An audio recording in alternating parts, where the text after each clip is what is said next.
Hello and welcome to this short video on the TermHub AutoMap feature. If you come into the tool, every logged in account has access to the SNOMED CT latest project.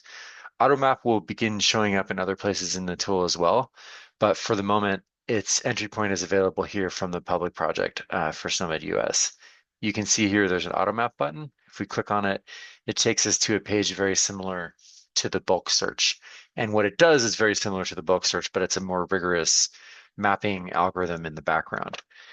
There's going to be a lot of development in the space over the coming months, and we'll be updating this video. But the basic idea here is this UI will allow you to enter terms that you want to map to standard terminology codes. In this case, we have a binding from conditions to SNOMED CTE, and that will be shown in the output here when we run this.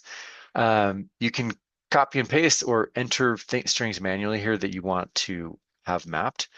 The maps will result with a confidence score, and the idea is that above a certain confidence threshold, the map can be trusted. In the future, we will support additional entity types, more configuration of the scope definitions for different entities. The core idea of this thing is there's a pipeline in the background that performs an auto mapping exercise, and it's configured for different entity types, which is our kind of TermHub clinical class model, to describe, to say, what are the kinds of things in healthcare and how do we map to them and what are the terminology standards behind those things. So at the moment, this does a particular thing. There's not a lot of choices, but it enables you to at least see an early version of AutoMap for SNOMED conditions.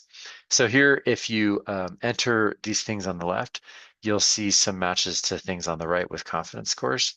Higher confidence scores are more likely the correct answers. You can lower this min confidence to something else, and you'll get more answers.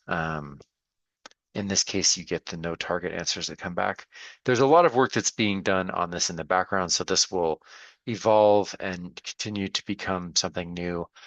It will support export eventually, and the ability to open these codes directly in the terminology. A set of enhancements is coming shortly.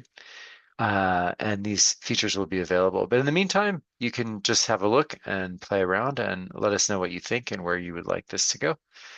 Thank you very much.